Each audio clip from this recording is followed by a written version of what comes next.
Ever get an invitation you probably should have ignored? Today, we're re-diving into a film where a mysterious black box leads a group of strangers into the deadliest game of their lives. This is Escape Room. We start with Zoe Davis. She's quiet, sharp, and carries the weight of a past she'd rather forget. She's the type of person who keeps the world at arm's length. So when a cryptic puzzle box arrives at her door, it's not just an invitation, it's an intrusion. And she's not the only one. 5 other people, each with their own baggage and their own identical box, find themselves in the same sterile waiting room. There's Ben, a chain smoker with a guarded attitude and a clever mind. Amanda, a combat veteran grappling with trauma. Danny, the escape room enthusiast whose nervous energy masks his fear. Jason, a ruthless finance bro who sees everything as a competition. And Mike, a soft-spoken truck driver who seems a little out of place. They're all strangers, all a little confused, and all about to step into a shared nightmare. The elevator they're ushered into isn't just an elevator. It's the first room. The doors lock, the temperature skyrockets, and a cold, clinical voice informs them that survival depends on working together. From the very beginning, it's clear these rooms are not random.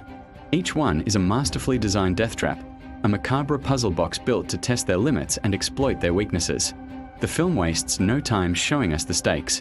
The first room, a giant convection oven, forces them into a frantic search for clues under extreme pressure.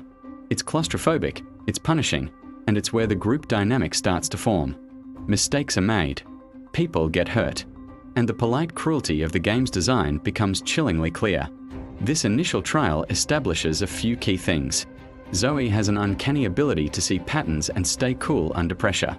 Ben, despite his cynicism, proves to be resourceful. And the fragile composure of others begins to crack in ways that are both heartbreaking and deeply human. As they push forward from one room to the next, the themes change like channels on a demented TV show. One minute they're in a freezing winter cabin, the next they're on an upside-down billiard bar where the floor periodically drops away. What makes these puzzles so effective is how they turn everyday objects into lethal threats. A set of coasters, a pool table, a doctor's office, everything is a potential clue or a hidden trap. Survival isn't about strength, it's about observation, quick thinking, and the willingness to trust a stranger. Watching them piece together the logic is incredibly satisfying. You find yourself leaning in, trying to solve the puzzles along with them, feeling that same surge of adrenaline when they find a key or decipher a code just seconds before disaster strikes. Midway through, the film gives us just enough backstory to deepen our connection to the characters. We get flashes of why Zoe is so withdrawn, what trauma Amanda is running from, and why Ben is so determined to survive. These aren't just long, boring exposition dumps. They're woven into the action, surfacing as memories triggered by the tailored design of the rooms. And that's the sick twist. The traps are personal. They're built around the survivor's greatest fears, regrets, and losses. This makes the tension feel incredibly intimate. You're not just rooting for them to solve a puzzle, you're rooting for them to overcome their own demons. The film is smart with its horror, relying more on psychological dread and suspense than gratuitous gore. The real terror comes from how personal the stakes feel. One of the most brilliant parts of the movie is the evolving dynamic between Zoe and Ben. Initially, they're suspicious of each other. They both survivors who via learned that hiding their true selves is the safest way to live. But as the rooms get deadlier and the group gets smaller, they start to build a rare kind of trust, one forged in the heat of a life or death situation. It's not a romance. It's something more practical and, honestly, more compelling. Ben's cynical, street-smart approach perfectly complements Zoe's quiet, analytical mind. Their teamwork becomes the engine that drives them forward, and watching that bond form is one of the film's biggest strengths. Of course, this is a deadly game, and not everyone makes it. The film doesn't shy away from the emotional impact of each loss. Some deaths are shocking, some are tragically ironic, and all of them force the survivors to grapple with their own choices.